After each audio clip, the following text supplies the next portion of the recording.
Ako si Miguel, at ito ang kwento ng aking pusong nakaalpas sa dalawang magkaibang mundo. Isang kwento na puno ng pag-ibig, kasinungalingan, at mga pusong nasasaktan. Sa bawat araw na lumilipas, ako'y nabubuhay sa dalawang mundo. Mundo na puno ng pagmamahal, ngunit sa likod nito'y may tagong hirap. Sa umaga, ako'y si Miguel na masaya at puno ng pag-asa sa piling ni Ana. Si Ana, ang aking unang pag-ibig. Sa kanya ko naramdaman ang tunay na saya at kapanatagan. Magkasama kaming nagplano ng aming kinabukasan, puno ng pangarap at pag-asa. Ang kanyang mga ngiti ang aking lakas. Ngunit sa likod ng mga ngiting iyon, may isang lihim akong itinatago. Sa gabi, ako'y nagiging ibang tao. Ako'y si Miguel na umiibig kay Clara. Si Clara na puno ng misteryo at kakaibang saya na hatid sa aking buhay.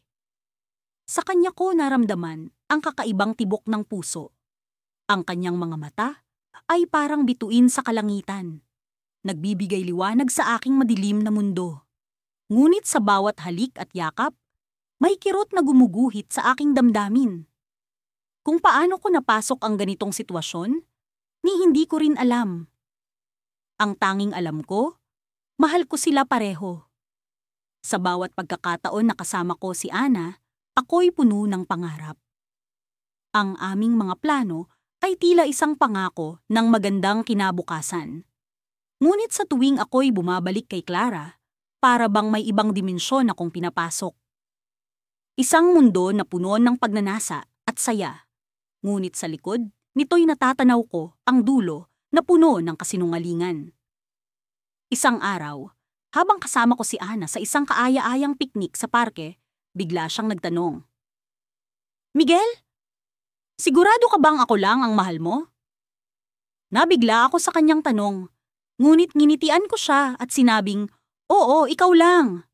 Ngunit sa loob ko, may kirot na bumabalot sa aking puso. Paano ko nga ba nasabing siya lang? Kung sa kabila ng lahat, may isa pang babaeng nagpapasaya sa akin? Gabi-gabi, habang yakap-yakap ko si Clara, ako'y nabubuhay sa takot. Takot na isang araw, matutuklasan ng isa sa kanila ang aking lihim. Ngunit kahit sa aking takot, hindi ko magawang bitawan ang isa sa kanila. Ang kanilang pagmamahal ay tila dalawang kandilang nagbibigay liwanag sa madilim kong mundo. Ngunit sa isang hindi inaasahang pagkakataon, isang mensahe mula kay Clara ang bumago sa lahat. Miguel, kailangan natin mag-usap. May nalaman akong isang bagay na hindi ko magugustuhan. Nanginginig ang aking kamay habang binabasa ang mensahe. Ano ang nalaman niya? At paano niya na ito nalaman? Sa sandaling iyon, naramdaman ko ang malamig na dampi ng takot sa aking katawan. Bago ko pa man magawang isipin ang susunod na hakbang, tumunog ang aking telepono. Isang tawag mula kay Ana. Nanginginig akong sinagot ang tawag at narinig ko ang kanyang boses na puno ng lungkot. Miguel, may kailangan ka bang ipagtapat sa akin? Nasa harap ko ang dalawang mundo na sabay-sabay bumagsak. Ang mga mata ko'y nanlilimahid sa luha. Di malaman ang sasabihin. Sa puntong ito, alam kong wala ng takas. Ano ang sasabihin ko? Anong hakbang ang dapat kong gawin para hindi mawala ang lahat sa akin? Sa kabila ng maliwanag na araw at masiglang tunog ng mga sasakyan sa kalsada, tila ba may mabigat na ulap na nakatabon sa akin? May mga sandali sa buhay na kahit anong pilit mong ngumiti, ramdam mo pa rin ang kirot sa iyong puso. Ganito ang pakiramdam ko tuwing naiisip ko sina Clara at Isabel. Dalawang babaeng minahal ko, dalawang kwentong pilit kong pinagtatagpi sa iisang buhay. Si Clara, ang babaeng unang pumasok sa aking buhay. Mula sa aming pagkikita sa isang art exhibit, agad kong nadama ang kanyang pagkakaiba. Siya ay isang pintor na may kakaibang pananaw sa mundo. Ang kanyang mga obra ay hindi lamang mga imahe sa canvas, kundi mga kwentong naghahayag ng mga damdaming hindi ko pa nararanasan noon. Sa kanya ko natutunan ang halaga ng paglikha, ang pagpapahayag ng sarili sa pamamagitan ng sining. Sa tuwing kami magkasama, para bang napupuno ang aking mundo ng kulay at pag-asa. Ngunit dumating si Isabel.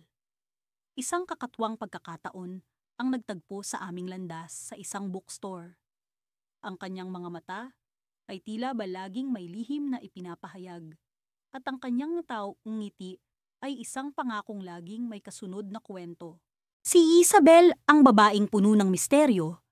Ang kanyang mga kwento ay tila ba palaging may kasamang paglalakbay sa mga lugar na hindi ko pa nararating.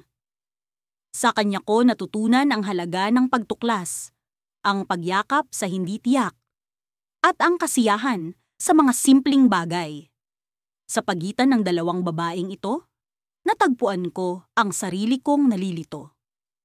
Paano mo pipiliin ang isang tao kung pareho silang nagbibigay sa iyo ng kaligayahan na hindi mo maipaliwanag? Paano mo maitatatwa ang damdamin mo para sa isa kung alam mong may bahagi ng puso mong naglalaban para sa kanya? Sa bawat araw na lumilipas, mas lalo kong nararamdaman ang bigat ng aking sitwasyon. Sa tuwing kasama ko si Clara, ramdam ko ang init ng kanyang pagmamahal. Ang kanyang mga mata ay palaging puno ng pag-unawa at ang bawat haplos niya ay naglalaman ng kasiguraduhan. Subalit, sa tuwing kasama ko si Isabel, isang kakaibang pakiramdam ang bumabalot sa akin. Ang kanyang mga kwento ng paglalakbay at pag-unlad ay nagbubukas ng bagong pananaw sa mundo, isang pagnanasa na alamin pa ang higit sa nakikita. Isang gabi, habang ako'y nag-iisa sa aking apartment, napagdesisyonan kong gumawa ng plano upang maayos ang lahat. Kailangan kong pumili. Kailangan kong tapusin ang laban na ito sa aking puso. Subalit, paano? Nagpasya akong maglaan ng oras para sa sarili ko upang mas lalong mapagnilayan ang aking sitwasyon. Pumunta ako sa park na madalas kong pinupuntahan tuwing kailangan kong mag-isip. Sa gitna ng mga puno at damo, naglakad-lakad ako, umaasa na ang kalikasan ay magbibigay liwanag sa aking pag-iisip. Sa di inaasahang pagkakataon, nakasalubong ko si Isabel. Hindi ko alam kung iyon ay kapalaran o simpleng pagkakataon lamang. Ngumiti siya sa akin at sinabing may nais siyang ipakita. Dinala niya ako sa isang lugar na hindi ko pa napuntahan sa parking iyon. Isang maliit na hardin na puno ng mga bulaklak na hindi ko pa nakikita. Sa gitna ng hardin ay may isang lumang bangko at doon kami naupo. Habang nag-uusap kami, bigla niyang sinabi na alam niya ang tungkol kay Clara. Hindi ko alam kung paano niya nalaman, ngunit sa sandaling iyon, ramdam ko ang pag-init ng aking mukha sa hiya at takot. Ngunit sa halip na magalit, ngumiti si Isabel at sinabing naiintindihan niya ang aking sitwasyon. Sinabi niyang hindi niya ako pinipilit na pumili, ngunit kailangan kong maging tapat sa sarili ko. Bago ako nakasagot, tumunog ang aking telepono. Si Clara ang tumatawag. Sa isang iglap, naramdaman ko ang bigat ng aking sitwasyon. Tumayo si Isabel at hinawakan ang aking kamay. Sinabing maghintay siya at ako'y makipag-usap kay Clara. Sa pag-alis ni Isabel, naiwan akong nakatanga sa telepono, hindi alam kung ano ang susunod na hakbang. Sa sandaling iyon, naisip ko kung gaano kahirap ang maging tapat sa sarili, kung paano ang bawat desisyon ay may kaakibat na sakit. Ang pag-ibig ay hindi lamang isang damdamin, kundi isang pagsubok sa kung paano ka magiging tapat sa iyong nararamdaman. At sa gitna ng aking pagkalito, hindi ko alam kung alin ang pipiliin ko. Ngunit sa likod ng lahat ng ito, may isang tanong na bumabalik sa aking isipan. Ano pa ang hindi ko alam sa kanilang dalawa? Sa kabila ng masalimuot na sitwasyon ko, naisip kong walang ibang daan kundi ang harapin ang katotohanan. Mahirap man, kailangan kong magpasya. Dalawang babae, parehong mahalaga sa akin, ngunit hindi ko kayang ipaglaban ang dalawa sa iisang panahon. Naguguluhan ako, ngunit alam kong hindi na ito pwedeng magtagal. Una kong pinuntahan si Clara, ang babaeng nakilala ko sa isang seminar tungkol sa mental health. Iba ang hatak ni Clara sa akin. Kapag kasama ko siya, tila ba lahat ng problema ko ay nawawala. Ang kanyang tawanan ay musika sa aking pandinig, at bawat kwento niya ay nagbibigay inspirasyon. Ngunit sa likod ng mga ngiting iyon, alam kong may kirot na siya lang ang nakakaalam. Clara, simula ko, habang pinapanood siyang mag-ayos ng mesa sa kanyang tahanan. May kailangan akong sabihin. Tumigil siya at tumingin sa akin. May bahagyang kaba sa kanyang mga mata. Ano iyon, Alex? Huminga ako ng malalim. May isang tao akong nakilala bago kita nakilala. Si Lila. Hindi siya kumibo. Tila ba, hinihintay niyang ipagpatuloy ko ang aking kwento. Mahalaga siya sa akin, Clara. Pero mahalaga ka rin. Hindi ko alam kung paano ito sasabihin nang hindi ka nasasaktan. Nakita kong unti-unting bumagsak ang kanyang mga balikat. Alex, alam kong may ibang babae sa buhay mo. Nararamdaman ko. Pero umaasa ako na kahit papaano, ako ang pipiliin mo. Hindi ko alam kung ano ang dapat kong sabihin. Ang sakit sa kanyang tinig ay tila isang matalim na kutsilyo na tumarak sa aking puso. Nagpatuloy ako. Hindi ko alam kung paano ito nangyari. Hindi ko sinasadyang magustuhan kayong pareho. Pero alam kong hindi ko na ito kayang ipagpatuloy. Tumango siya. Bagamat may mga luha na sa kanyang mga mata. Mahal kita, Alex. Pero kung kailangan mong pumili, sana piliin mo ang tama para sa iyo. Walang kasiguraduhan. Niyakap ko siya. Alam ko na sa mga sandaling iyon, kailangan kong magdesisyon. Hindi na ito pwedeng ipagpaliban. Kinabukasan, pumunta ako kay Lila. Si Lila ay isang matalik na kaibigan noong kolehiyo. Naging higit na espesyal sa akin nang magkasama kami sa maraming proyekto. Ang aming samahan ay parang isang magandang pelikula, puno ng tawanan at mga alaala. Ngunit sa kabila ng lahat, may mga bagay na minsan ay hindi ko rin maipaliwanag sa kanya. Lila, simula ko, habang nakaupo kami sa isang parke na madalas naming puntahan. May kailangan akong ipagtapat sa iyo. Nagtataka siyang tumingin sa akin, bahagyang nakakunot ang noo. Ano yun, Alex? Mahal kita, Laila. Pero may isang tao pang mahalaga sa akin, si Clara. Nakita kong nagbago ang kanyang ekspresyon. Mula sa pagkagulat, naging kalungkutan ito. Alam ko na may iba pa, Alex. Hindi ko alam kung paano ko ito nalaman. Pero sa tuwing pumapasok ka sa usapan, nararamdaman kong hindi lang ako ang nasa puso mo.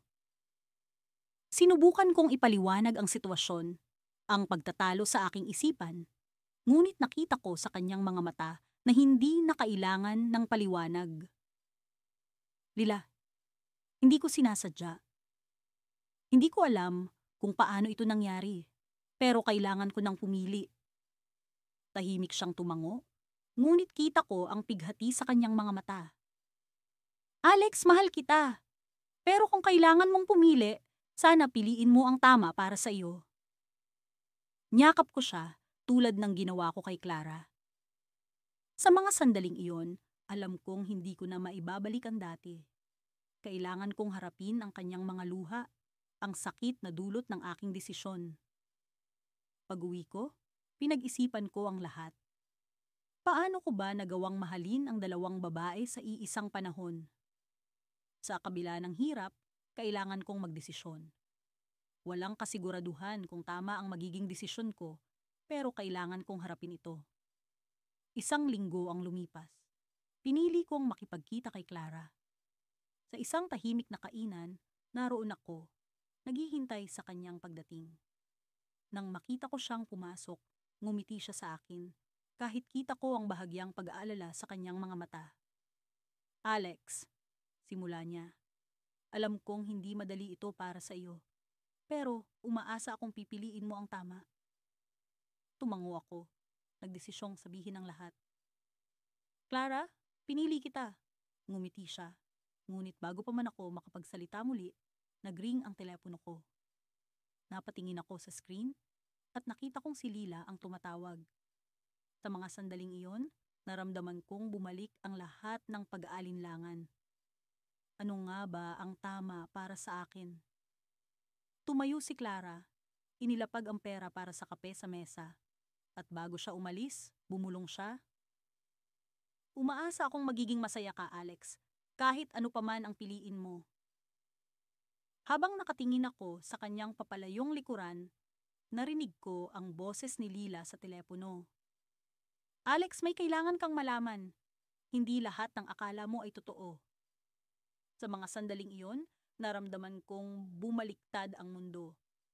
Ano nga ba ang dapat kong piliin? Sino nga ba ang dapat kong paniwalaan? Ang buhay ko ay tila isang pelikula na puno ng drama at hindi inaasahang mga eksena. Sa bawat pag-ikot, naguguluhan ako sa mga desisyon na ginagawa ko. Dalawang babae ang minahal ko, si Clara at si Isabel. Pareho silang espesyal sa akin, ngunit sa magkakaibang paraan. Sa kabila ng ligaya na dulot ng kanilang pag-ibig, alam kong hindi ito maaaring magtagal. Sa wakas, dumating ang sandaling kailangan kong mamili.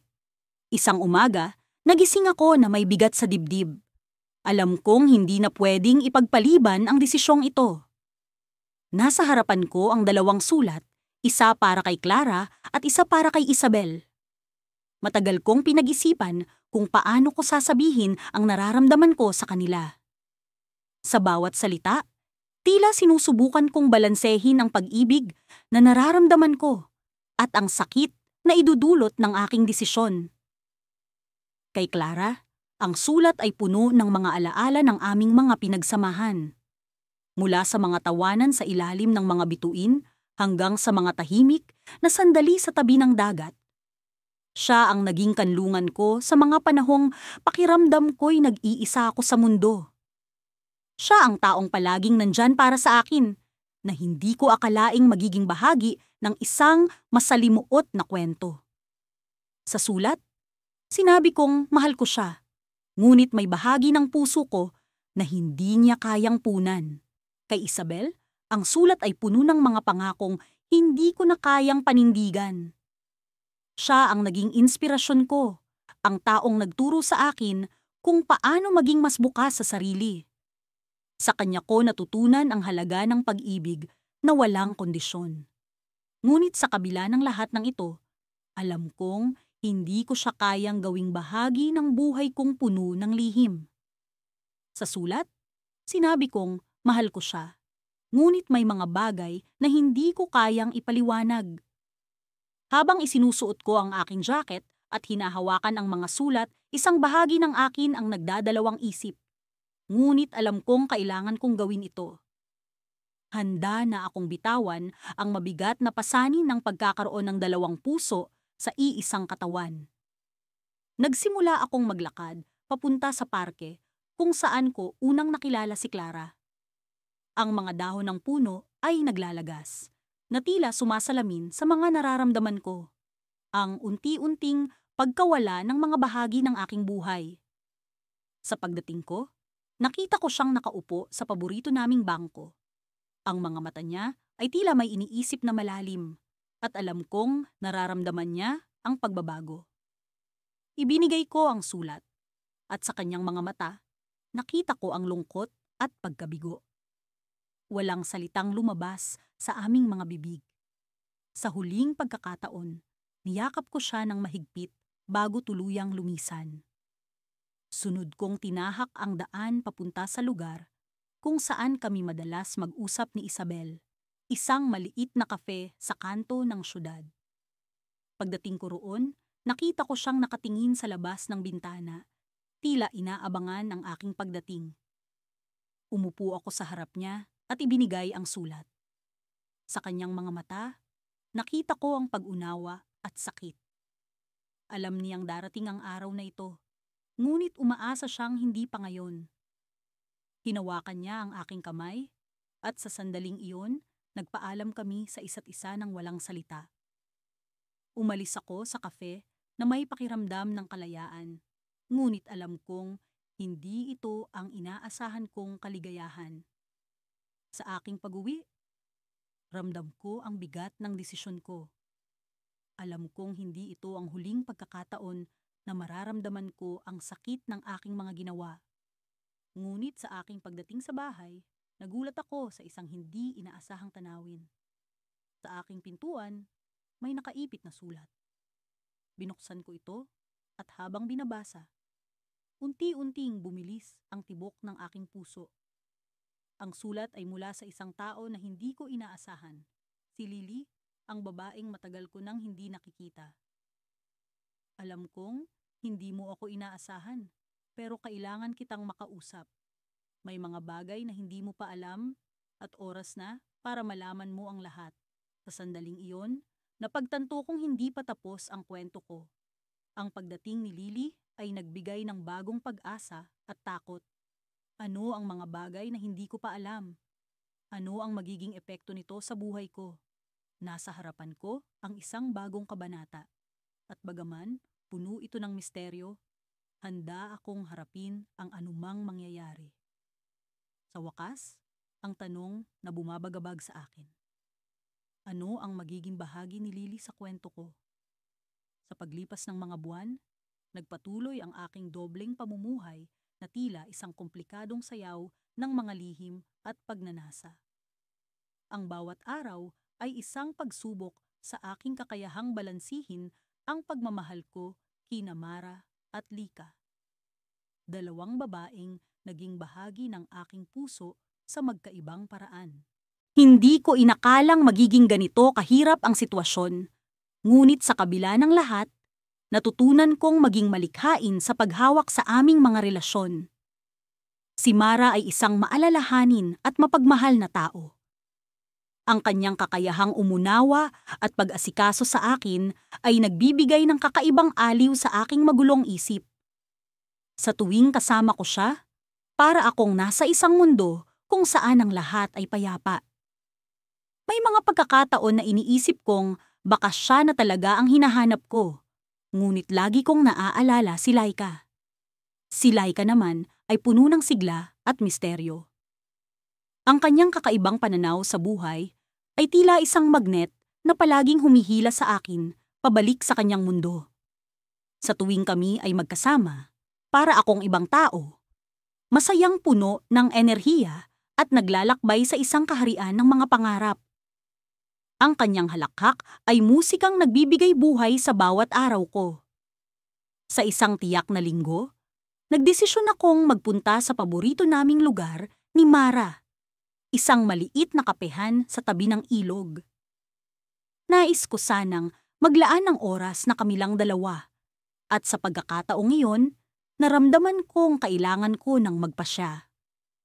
Habang tinatanaw ko ang kanyang mukha, naglaro ang aking isip sa maaaring mangyari kung magpapasya akong siya na lang ang piliin. Ngunit kasabay ng pagtingin ko sa kanyang mga mata, naramdaman ko ang bigat ng katotohanan. Hindi ko magawa. Hindi ko kayang bitawan si Laika. Sa kabilang banda, si Laika ay nag-aanyaya sa akin na sumama sa kanya sa isang art exhibit na matagal na niyang inaabangan. Palagi niyang sinasabi na ito ang uri ng karanasan na hindi ko dapat palampasin.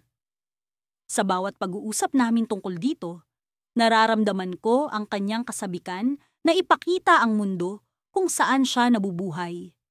Isang mundo ng kulay at sining. Hindi ko rin maikakaila ang pagnanasa kong makasama siya sa mga pagkakataong ganoon. Ngunit sa likod ng aking isip, naroon si Mara. Habang nalalapit ang araw ng exhibit, nagkaroon ako ng hindi inaasahang bisita, si Mara. Hindi ko inaasahan na bibisitahin niya ako sa bahay. Ang kanyang mga mata ay puno ng kagalakan, ngunit may bakas ng pag-aalala na hindi maikakaila. May kailangan akong sabihin sa'yo, bungad niya habang naupo sa sofa. Ang kanyang boses ay puno ng kaba, kaya't ako'y natigilan. Ano yun, Mara? Tanong ko, Pilit na pinapakalma ang sarili. Mahabang panahon ko na itong iniisip, sagot niya. Pero sa tingin ko, kailangan mo na itong malaman. Alam kong may iba at hindi ko na kaya pang magpanggap. Bigla kong naramdaman ang paglamig ng paligid. Ang kanyang mga salita ay tila mga palaso na tumama sa aking dibdib.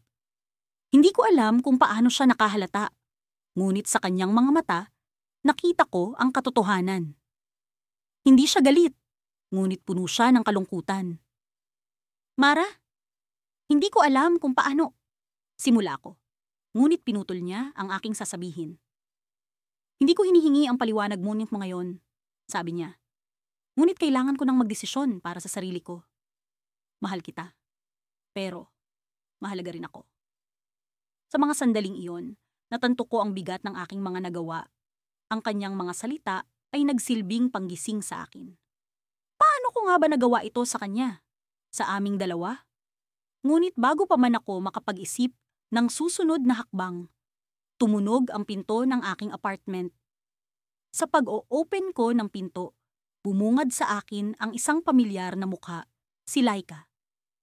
Hindi ko alam kung paano siya naroon sa eksaktong sandali, ngunit sa kanyang mga mata, nakita ko ang paggalito. Nandito ka pala, Mara, sabi niya, tila nabigla sa pagkakatagpo sa amin. Sa gitna ng katahimikan, naramdaman ko ang tibok ng aking puso. Si Lika at si Mara, dalawang babaeng mahalaga sa akin, ay narito ngayon sa harapan ko. Parehong naghahanap ng sagot. Parehong naghahanap ng katotohanan. Sa likod ng kanilang mga ngiti, alam kong may mga sugat na hindi ko basta-basta magagamot. Ngunit bago pa man ako makapagsalita, si Laika ay biglang nagtanong. May kailangan ka bang sabihin sa amin? Ang kanyang tanong ay parang umalingaw-ngaw sa loob ng kwarto. Sa pagkakataong iyon, hindi ko alam kung paano sasagutin. Nagpatuloy ang katahimikan habang ang oras ay tila bumagal. Sa likod ng aking isip, isang desisyon ang kailangan kong gawin. Isang desisyon na magbabago sa lahat. Ngunit bago pa man ako makapagpasya, biglang nagring ang aking telepono. Isang mensahe mula sa isang hindi inaasahang tao. Isang tao na hindi ko akalaing makikialam sa sitwasyong ito. At sa pagbasa ko ng mensahe, nalaman kong may isang lihim na pilit na isisiwalat. Isang lihim na magpapabago sa lahat ng akala kong alam ko. Sa sandaling iyon, natanto ko na ang aking dalawang mundo ay nagbanggaan na. At ang wakas ay hindi na maiiwasan.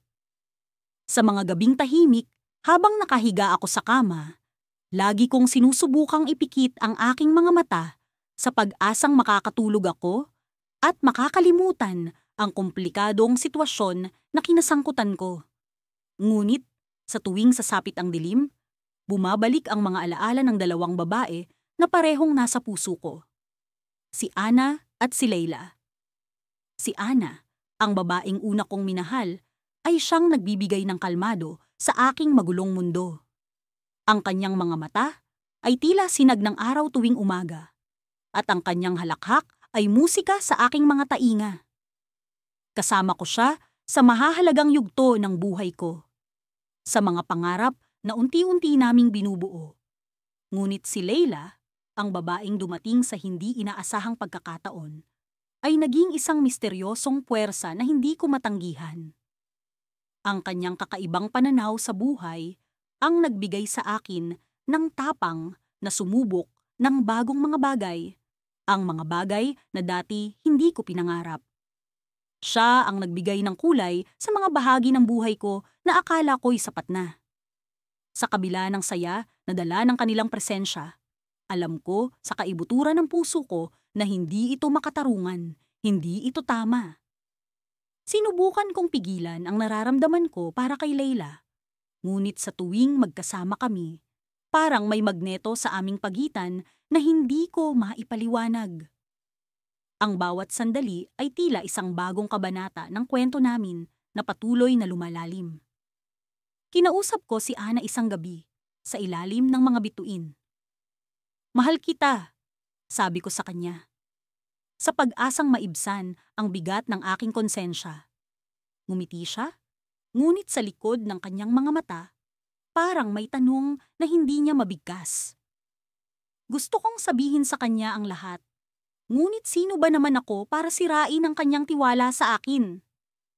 Sa kabilang banda, si Leila ay nanatiling isang lihim, isang kasalanan na hindi ko maamin kahit kanino. Sa tuwing kami magkikita, palaging may takot na baka may makaalam. Baka biglang bumagsak ang mundo ko. Ngunit sa kabila ng takot, hindi ko siya maiwasan. Sa kanya ko natagpuan ang isang uri ng pagmamahal na hindi ko akalaing makikita ko sa iba. Isang gabi, habang naglalakad kami ni Leila sa tabing dagat, napansin kong tahimik siya. May problema ba? Tanong ko sa kanya. Tumigil siya sa paglalakad at tumingin sa akin. Ang kanyang mga mata ay puno ng pag-aalala. Paano mo magagawang mamili sa amin? Tanong niya. Hindi ko inaasahan ang kanyang tanong. Napahinto ako. Ang tanong niyang iyon ay tila isang palaso na tumama sa akin. Hindi ko alam ang isasagot. Paano nga ba? Sa isang banda, si Ana ay isang bahagi ng buhay ko na hindi ko kayang bitawan. Ngunit si Leila ay ang bagong simula na hindi ko kayang talikuran. Leila, hindi ko alam, sabi ko sa kanya. Boses ko'y puno ng pag-aalinlangan. Ayokong mawala ka, ngunit hindi ko rin kayang mawala si Ana. Tumango siya, ngunit ang lungkot sa kanyang muka ay hindi maikakaila. Kailangan mong magdesisyon. Hindi ko kayang maging pangalawa, sabi niya, at tumalikod siya. Iniwan akong nag-iisa sa malamig na hangin ng gabi. Nang gabing iyon, bumalik ako kay Ana. Nagpasya akong wakasan ang lahat ng kalituhang ito. Sa pag-uusap namin, sinabi kong may kailangan akong ipagtapat. Tumitig siya sa akin, puno ng kaba sa mga mata. Ano yon, mahal? Tanong niya. Ang kanyang boses ay puno ng pag-aalala. Hindi ko sinasadya, pero may iba akong minahal. Sabi ko, ang bawat salita ay parang patalim sa puso. Alam kong mali, alam kong nasaktan ko siya. Ngunit sa hindi inaasahang pagkakataon, ngumiti siya. Isang nangiti na puno ng pighati, ngunit may kaunting pag-unawa. Alam ko, sabi ni Ana, matagal ko nang nararamdaman, pero umaasa akong ikaw ay magbago. Napatras ako sa kanyang sinabi. Ang puso ko'y tila binagsak ng isang malaking bato. Paano niya nalaman? Sa mga sandaling iyon, naramdaman ko ang bigat ng aking desisyon. Sa huli, hindi ko alam kung paano ko haharapin ang dalawa. Hindi ko alam kung paano ko ipapaliwanag ang aking sarili kay Leila, na ngayon ay tila naglalaho na sa buhay ko. At si Ana, ang babaeng minahal ko nung una, ay nagbigay ng pag-unawa na hindi ko inaasahan. Ngunit sa paglipas ng mga araw, habang ako'y nag-iisa, may natanggap akong mensahe mula kay Leila. May kailangan kang malaman, sabi ng mensahe. At sa sandaling iyon, alam kong may isang pagbabagong paparating. Isang twist na babago sa lahat ng inaakala kong tama at mali. Sa mga nakaraang linggo, ang buhay ko ay tila isang kalidoskopo ng emosyon. Nakakulong sa pagitan ng dalawang mundo, ang puso ko'y tila isang nagkakandarapang ibon na hindi malaman kung saan tutungo. Si Clara, ang mapagmahal, masayahin, at maunawaing babae na aking unang minahal. At si Lila, ang misteryosang babae na pumukaw sa akin ng isang di maipaliwanag na pagnanasa. Isang gabi, nagpasya akong maglakad-lakad sa tabing dagat upang makapag-isip-isip. Ang malamig na hangin ay tila isang yakap na pumapawi ng init ng aking kalituhan. Pumikit ako at hinayaan ang alon na sumayaw sa aking mga paa. Umaasang ang agos ng dagat ay makakatulong sa aking pag-iisip. Ngunit kahit sa katahimikan ng gabi, ang ingay ng aking puso ay hindi mapatahimik. Sa gitna ng aking pagmumuni-muni, narinig ko ang tunog ng isang lumang musika. Pamilyar ito, isang awitin mula sa nakaraan. Napalingon ako at nakita si Clara, nakaupo sa isang bangkong gawa sa kahoy, hawak ang kanyang lumang gitara. Kabila ng distansya at dilim, ang kanyang ngiti ay kapansin-pansin, isang ngiti na laging bumabalot sa akin ng init at kapanatagan. Lumapit ako sa kanya. Hindi ko mapigilan ang aking mga paa. Ang bawat hakbang ay tila isang paglapit sa isang nakaraang hindi ko pa handang bitawan. Nang makaupo ako sa tabi niya, hindi siya nagsalita. Sa halip, ipinagpatuloy niya ang pagtugtog. Ang mga nota ay umaagos na parang tubig. Dinadala ako sa mga alaala ng aming mga pinagsamahan. Naalala mo pa ba ang kantang ito? Tanong niya, hindi tumitingin sa akin. Ang kanyang mga mata ay nakatuon sa mga bituin na parang may hinahanap. Oh, Clara, ito ang unang kantang tinugtog mo para sa akin noong una kitang dinala sa lugar na ito. Sagot ko. Pilit na pinipigilan ang lumuluhang damdamin. Ngunit sa likod ng mga ngiti at musika, naroon ang hindi maitatangging katotohanan. Ang katotohanan na hindi ko siya kayang iwan. Kahit pa ang puso ko ay nabihag ng bagong pag-ibig kay Lila. Ang takot na baka malaman niya ang aking lihim ay parang anino na palaging nakamasid. Sa mga sumunod na araw, tila naging mas madalas ang aming pagkikita ni Clara. Hindi ko alam kung paano ko napapanatili ang aking dalawang magkaibang buhay. Ngunit ang takot na mawala ang isa sa kanila ay tila isang bangungot na hindi ko matakasan. Si Lila, sa kanyang sariling paraan, ay nagbigay ng kakaibang kulay sa aking mundo. Ang kanyang mga mata ay puno ng misteryo. Ang mga kwento niya ay laging may kasamang ligaw na imahinasyon. Isang araw, habang kami ni Lila ay magkasama sa isang parke, biglang tumawag si Clara. Hindi ko alam kung bakit, ngunit naramdaman ko ang isang pangamba sa kanyang boses. Kailangan kitang makausap, may mahalaga akong sasabihin, sabi niya. Puno ng alingaw-ngaw ng isang bagay na hindi ko mawari. Nagpaalam ako kay Lila, pilit na itinatago ang aking pag-aalala. Nang marating ko si Clara, siya ay nakatayo sa ilalim ng lilim ng isang puno. Ang kanyang muka ay tila puno ng isang emosyon na hindi ko maipaliwanag. Anong nangyari, Clara? Tanong ko. Pilit na inuunawa ang kanyang katahimikan. May nahanap akong litrato, isang lumang litrato mula sa isa sa mga lumang kahon na naiwan mo sa bahay. Sagot niya. Ang kanyang mga mata ay puno ng pag-aalinlangan. Napaigtad ako, ang takot ay bumalot sa akin. Anong litrato? Hinugot niya mula sa kanyang bulsa ang isang lumang larawan. Isang larawan ko kasama si Lila. Sa isang lugar na hindi ko na maalala kung kailan ko kinuha. Ang larawan ay parang isang bomba na sumabog sa aking mundo. Wasak ang katahimikan. Wasak ang lahat ng pagtatago. Hindi ko alam kung paano nangyari ito. Pero isang bagay lang ang malinaw sa akin ngayon. Sabi ni Clara. Ang kanyang boses ay puno ng pagtitimpi. Tumingin siya sa akin, ang kanyang mga mata ay puno ng sakit at pagtataka. Sino siya? At bakit mo siya kasama?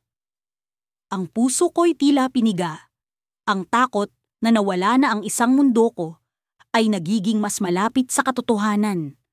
Ngunit bago pa man ako makapagpaliwanag, biglang bumuhos ang ulan, nagpapadala sa amin sa isang hindi inaasahang pagtatapos ng pag-uusap. At sa gitna ng ulan, naisip kong ang nakaraan ay hindi natutulog. Ang lihim na pilit kong itinatago ay unti-unti nang lumalantad, at ang aking double life ay tila isang mundong nagbabanta ng bumagsak. Sa mga nakaraang linggo, nagising ako sa isang katotohanan na sa kabila ng aking kakayahang magtago, hindi ko na kaya pang itago ang nararamdaman ko. Parang ako'y isang tauhan sa isang dulang hindi ko na makontrol ang takbo. At sa bawat eksena, palaging may dalawang babaeng naglalakad sa entablado ng aking buhay, si Clara at si Mia. Dalawa. Ngunit tila iisa ang kanilang mga hakbang sa aking puso. Hindi ko alam kung paano ko nasimulan ang sitwasyong ito. Parehong mahalaga sa akin sina Clara at Mia. Si Clara, ang babaeng nagbigay kulay sa aking mga araw. Ang kanyang halakhak ay tila musika sa aking pandinig. Sa tuwing kami magkasama, pakiramdam ko'y wala nang iba pang kailangan sa mundo. At si Mia, ang babaeng nagbigay kahulugan sa aking mga gabi. Ang kanyang mga matay tila bituin sa madilim na langit. Sa tuwing kami magkasama, pakiramdam ko'y ako'y nasa ibang mundo, kung saan siya lamang ang tanglaw. Ngunit, alam kong hindi ko na ito pwedeng ipagpatuloy. Hindi ko na kayang itago ang katotohanan. Hindi ko na kayang ipagkaila sa sarili ko na sa bawat araw na lumilipas, lalong lumalalim ang sugat sa aking konsensya. Sa bawat oras na kasama ko si Clara, ramdam ko ang kanyang tiwala, ang kanyang pananalig na ako'y tapat sa kanya. Sa bawat sandali na kasama ko si Mia, ramdam ko ang kanyang pagmamahal, ang kanyang paniniwala na ako'y para sa kanya lamang. Ngunit ano nga ba ang totoo? Sino ko nga ba ang tunay na para sa akin? Tanggabi, habang naglalakad kami ni Clara sa tabing dagat, naramdaman ko ang bigat ng aking mga paa. Tila ang bawat hakbang ay nagdadala ng bigat ng aking mga kasinungalingan.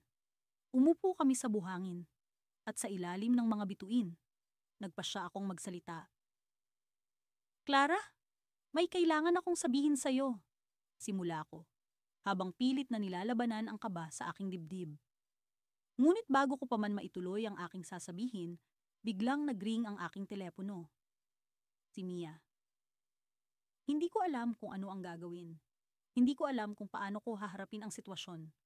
Ngunit alam ko, sa sandaling ito, kailangan kong pumili. Kailangan kong magdesisyon. Sandali lang, Clara. Pagpaalam ko, habang tumatayo at lumalayo ng kaunti para sagutin ang tawag ni Mia. Mia, bakit ka tumatawag? Tanong ko. Pilit na tinatago ang pag-aalala sa aking boses. Aaron, may kailangan akong sabihin sa'yo. May nangyari kanina na hindi ko inaasahan. Sagot ni Mia, ang kanyang boses ay puno ng kaba.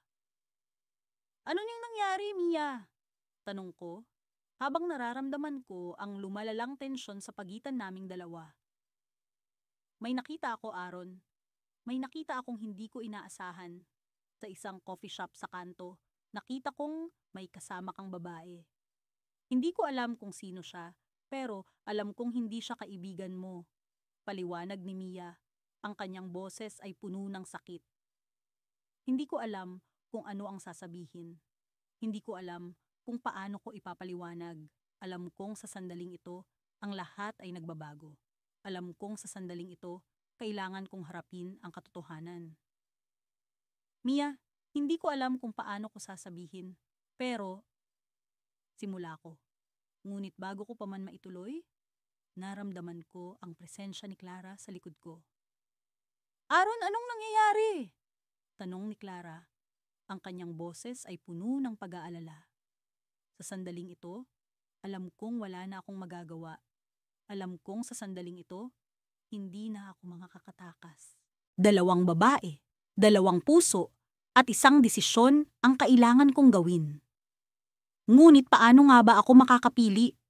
Paano nga ba ako makakapagdesisyon kung ang lahat ng ito'y tila hindi ko na kontrolado? Biglang may dumaan na hangin, malakas, tila nagdadala ng mga bulong ng mga pangako at kasinungalingan. Sa ilalim ng mga bituin, sa tabing dagat, naramdaman ko ang bigat ng aking desisyon. Alam kong ito ang simula ng pagtatapos, ngunit hindi ko alam kung paano ko haharapin ang kinabukasan. Sa pagitan ng 2 babae, sa pagitan ng 2 buhay na aking nilikha, naramdaman ko ang isang bagay na hindi ko inaasahan. Narinig ko ang isang bulong mula sa hangin, isang bulong na tila nagdadala ng isang lihim na matagal ko nang kinakalimutan. At sa sandaling iyon, sa ilalim ng mga bituin, nalaman ko kung ano ang kailangan kong gawin. Ngunit hindi ko alam kung paano ko ito ipapaliwanag sa kanila. Sa pagitan ng 2 babae, sa pagitan ng 2 puso, Nagpasya akong harapin ang katotohanan. Ang katotohanang magbabago sa lahat ng bagay. At sa dulo ng gabing iyon, sa ilalim ng mga bituin, naramdaman ko ang isang bagay na hindi ko inaasahan. Isang bagay na magpapabago sa lahat ng bagay. Sa bawat araw na lumilipas, lalong bumibigat ang pasanin ng lihim na dinadala ko. 2 babae ang sabay kong minamahal. Si Lara, ang kababata kong palaging nariyan sa mga panahon ng aking kalungkutan. At si Mia, ang bagong pag-ibig na bigla ang dumating sa buhay ko, puno ng kasiglahan at mga pangarap. Hindi ko alam kung paano ko nagawa ito, ngunit sa kabila ng lahat, ang damdamin ko'y tunay para sa kanilang dalawa. Sa umaga, kasama ko si Lara. Naglakad kami sa tabing dagat. Ang mga alon ay tila umaawit ng mga kwento ng aming kabataan. Sa kanyang mga mata, lagi kong nakikita ang mga alaala ng isang simpleng buhay na puno ng tawanan at mga pangarap na sabay naming binuo. Sa bawat bulong ng hangin, naririnig ko ang kanyang pag-asa sa aming kinabukasan. Isang kinabukasang hindi ko maipapangako dahil sa aking kasalukuyang sitwasyon. Sa gabi naman, si Mia ang kasama ko. Nagpunta kami sa isang art exhibit sa puso ng lungsod. Ang mga obra maestra sa dingding ay parang mga larawan ng kanyang buhay. Makulay, puno ng galaw, at misteryoso. Sa kanyang mga mata, nakikita ko ang hinaharap na punong-puno ng posibilidad at kasarinlan. Siya ang babae na nagpapaalala sa akin na may mga pangarap pa akong hindi natutupad. Mga pangarap na pilit kong tinatago sa likod ng aking takot. Nang gabing iyon, habang nakatingin ako sa isang painting ng isang lumang bahay sa gitna ng ulan, bigla akong naisip kung paano ko ba maitatama ang lahat ng ito. Ang bahay sa painting ay tila simbolo ng aking puso. Nag-iisa sa gitna ng bagyo, naghahanap ng kanlungan. Bakit parang malalim ang iniisip mo? Tanong ni Mia habang nakatitig siya sa akin. Ang kanyang mga mata ay puno ng pag-aalala. Ngumiti ako, pilit na itinago ang kalungkutan. Wala, iniisip ko lang kung saan tayo pupunta pagkatapos nito. Sabi ko, sinusubukang ibaling ang usapan. Ngunit alam kong hindi ko maitatago sa kanya ang tunay kong nararamdaman. Hindi ko alam kung paano ko sasabihin sa kanya ang katotohanan. Na hindi lang siya ang mahal ko.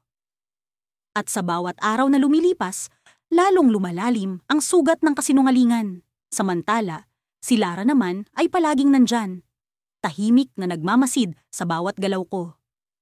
Alam kong may kutob siya, ngunit pinipili niyang manahimik.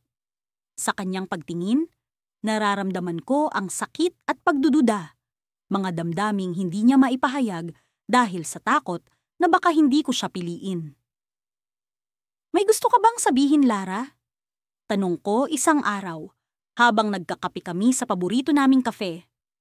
Umiling siya, ngunit sa kanyang mga mata, alam kong may mga tanong siyang pilit na isinisiksik sa kanyang isipan.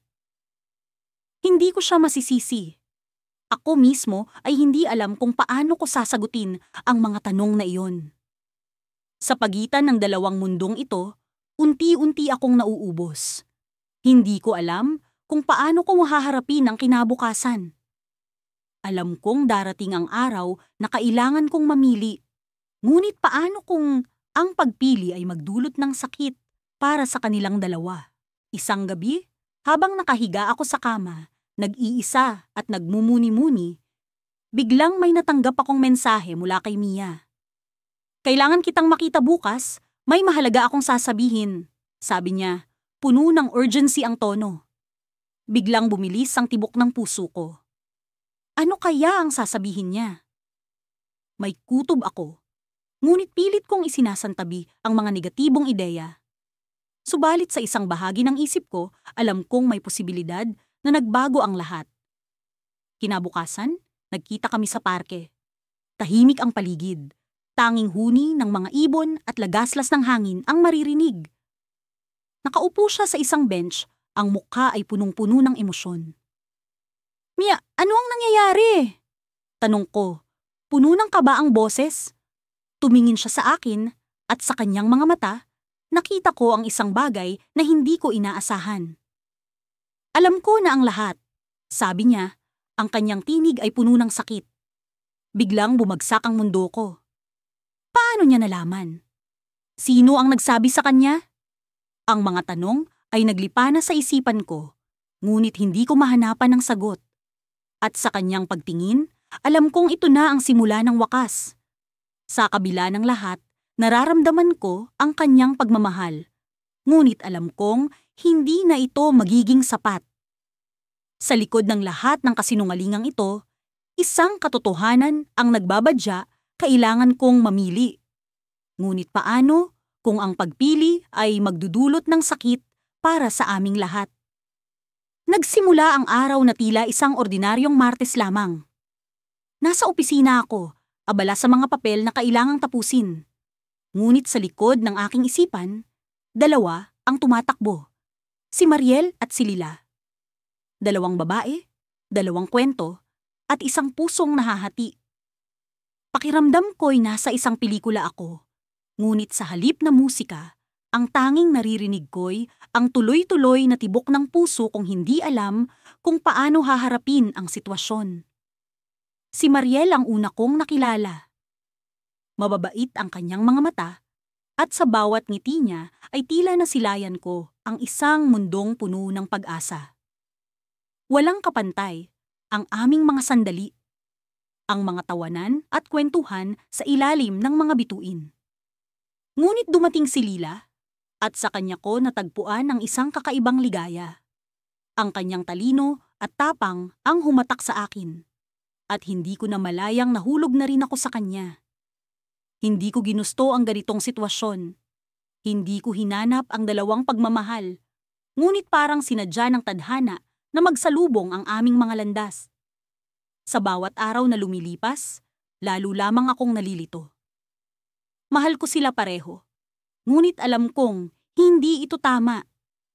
Alam kong kailangan kong pumili. Ngunit paano ko pipiliin ang isa at iiwan ang isa pa? Habang nakatitig sa kumikislap na screen ng aking computer, isang email ang dumating. Mula kay Mariel, may subject na mga larawan. Binuksan ko ito at nakita ang iba't ibang larawan namin mula sa aming mga lakad. Ang bawat isa'y puno ng masasayang alaala. Ngunit may isang larawan na pumukaw sa aking pansin. Isang litratong hindi ko maalala kung kailan kinunan. Nasa isang pamilyar na kapehan kami, ngunit may isang detalye sa background na hindi ko inaasahan, si Lila. Naglalakad sa likod namin. Pinagpawisan ako ng malamig. Paano ito nangyari? Hindi ko maalala na nagtagpo ang aming mga mundo.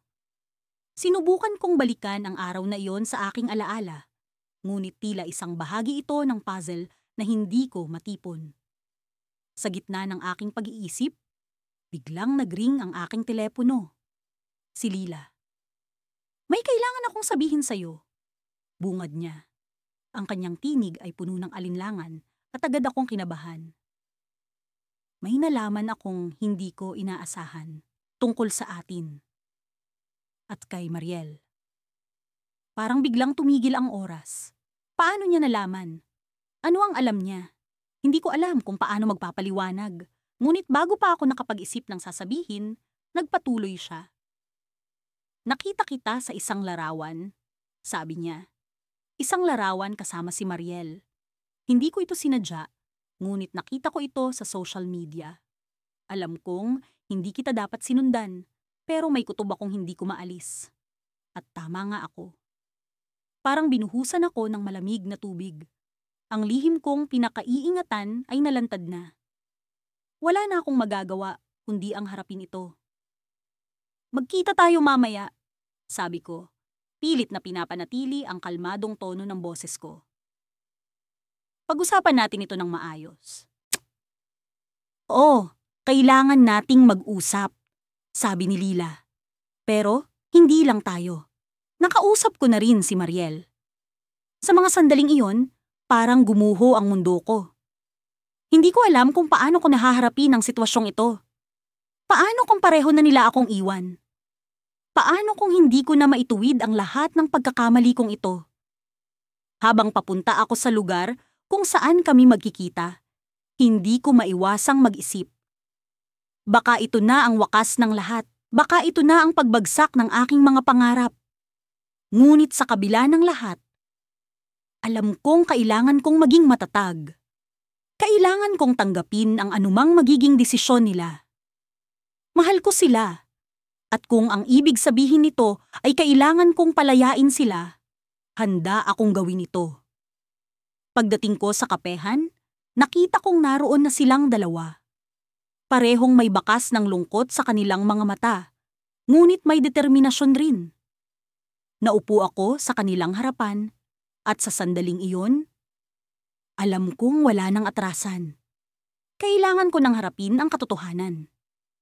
Alam na namin ang lahat, sabi ni Mariel, na siya ang unang nagsalita.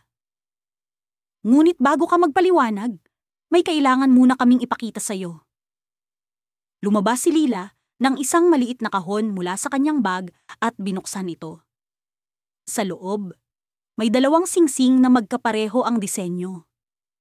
Hindi ko lubos maisip ang ibig sabihin nito. Alam naming mahirap ito para sa iyo, sabi ni Lila.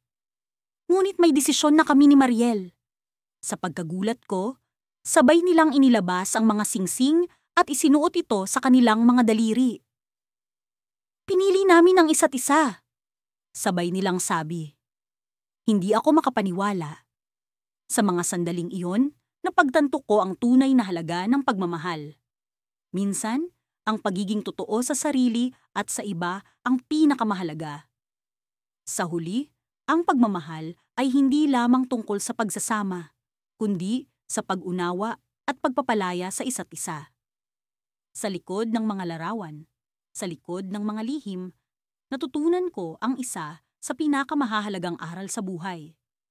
Sa tuwing nag-iisa ako sa aking silid, hindi ko maiwasang magmuni-muni sa komplikadong sitwasyon na kinalalagyan ko. Dalawang babae ang minahal ko, at alam kong sa bawat araw na lumilipas, nagiging mas mahirap ang aking kalagayan. Ang una kong pag-ibig, si Maya, ay isang tahimik at mapagmahal na babae na nakilala ko sa isang art exhibit. Siya ang tipo ng tao na kahit hindi magsalita ay naiintindihan mo ang kanyang damdamin. Ang kanyang mga mata ay palaging puno ng mga kwento. Sa kabilang banda, si Lila ay isang masigla at palaban na babae. Ang tipo ng tao na haharapin ang mundo ng buong tapang. Nakilala ko siya sa isang seminar tungkol sa environmental conservation. At mula noon ay naging malapit kami sa isa't isa. Ang kanyang mga tawa ay parang musika na bumabalot sa aking kalungkutan. Sa kabila ng kanilang pagkakaiba, pareho silang may kakaibang puwang sa aking puso. Nagsimula ang lahat sa simpleng hangarin na mas makilala ang dalawang babaeng ito. Hindi ko ginusto na magpatuloy sa ganitong sitwasyon, ngunit habang tumatagal, nahulog ako sa bitag ng sarili kong damdamin. Araw-araw ay tila isang laro ng pagtatago at pagtatakip. Isang balanseng akrobatikong sinusubukan kong panatilihin nang hindi ko nais na may masaktan. Sa umaga, kasama ko si Maya sa isang maliit na kafe malapit sa kanyang opisina. Minsan, habang nagkakape, manakanakang hinahawakan niya ang aking kamay at tinatanong kung ano ang iniisip ko. Hindi ko magawang sabihin ang totoo, kaya't ngumingiti lang ako bilang tugon. Ang mga sandaling ito ay punong-puno ng katahimikan, ngunit malalim na koneksyon. Sa bawat pag-uusap namin, nararamdaman ko ang kanyang pagmamahal na unti-unting pumapasok sa aking puso. Sa gabi naman, kasama ko si Lila sa isang bar malapit sa kanyang apartment. Sa bawat pag-inom namin ng alak, habang nagkukuwento siya ng kanyang mga pangarap at plano sa buhay, nararamdaman ko ang kanyang apoy na sumusunog sa aking kaluluwa. Minsan, sa gitna ng mga tawanan, tila nawawala ang aking mga alalahanin at sa bawat tingin niya, ay parang nakikita niya ang pinakamalalim kong mga sikreto. Ngunit alam kong hindi ito maaaring magpatuloy. Ang pagsisinungaling sa dalawang babaeng ito ay hindi lang isang kasalanan, kundi isang pighati na unti-unting lumalamon sa akin. Sinubukan kong magdesisyon, ngunit sa tuwing pipiliin ko ang isa sa kanila, ang pangalawa ay laging bumabalik sa aking isipan. Sa bawat gabi, bago matulog, tinatanong ko ang sarili kung ano ba talaga ang nais kong mangyari. Hanggang sa isang araw, nagising ako sa isang kakaibang pakiramdam. Pakiramdam ko'y may kailangan akong gawin upang matapos na ang lahat ng ito. Hindi ko alam kung ano ang aking gagawin, ngunit alam kong may kailangan akong piliin. Sa umaga, nagpasya akong makipagkita kay Maya. Nag-usap kami sa park at habang nagsasalita siya tungkol sa kanyang mga plano sa hinaharap, naramdaman ko ang bigat ng aking desisyon. Sa hapon naman, nagpunta ako sa lugar ni Laila. Inabutan ko siyang abala sa kanyang mga gawain sa bahay. Habang nagkukuwento siya tungkol sa kanyang bagong proyekto, napansin kong may kakaibang kirot sa aking dibdib. Alam kong oras na upang tapusin ang lahat ng ito. Ngunit sa tuwing susubukan ko siyang kausapin, tila nawawala ang aking lakas ng loob. Sa gitna ng aking pag-iisip, biglang nagring ang aking telepono. Isang tawag na hindi ko inaasahan. Sinagot ko ito, at ang boses sa kabilang linya ay nagbigay ng balita na ikinagulat ko. Si Maya at si Lila ay nagkakilala pala sa isang event na hindi ko inaasahan. At sa hindi inaasahang pagkakataon, pareho nilang nalaman ang tungkol sa akin. Ang kanilang mga boses sa telepono ay puno ng sakit at hinanakit, at sa puntong iyon, alam kong wala ng atrasan. Ang twist na ito ang nagdala sa akin sa bingit ng kawalan. Ang dalawang babaeng minahal ko ay parehong nagkakilala at nalaman ang aking lihim. Hindi ko alam kung paano ko haharapin ang kanilang galit at pagkadismaya. Ngunit alam kong hindi ko na maitatago ang katotohanan. Sa hindi inaasahang pagkakataon, ang lahat ng aking mga desisyon ay nagbunga ng kalituhan at pighati. Sa gitna ng kaguluhan, ako'y nag-iisip kung ito na ba ang katapusan ng aming kwento o may pag-asa pa bang maayos ang lahat. Ngunit sa ngayon, hindi ko pa alam ang aking gagawin. Ang aking puso ay puno ng takot at pangamba. Ngunit kailangan kong harapin ang katotohanan. Sa wakas, ito na ang simula ng isang bagong yugto, isang kwento ng pagharap sa tunay na damdamin.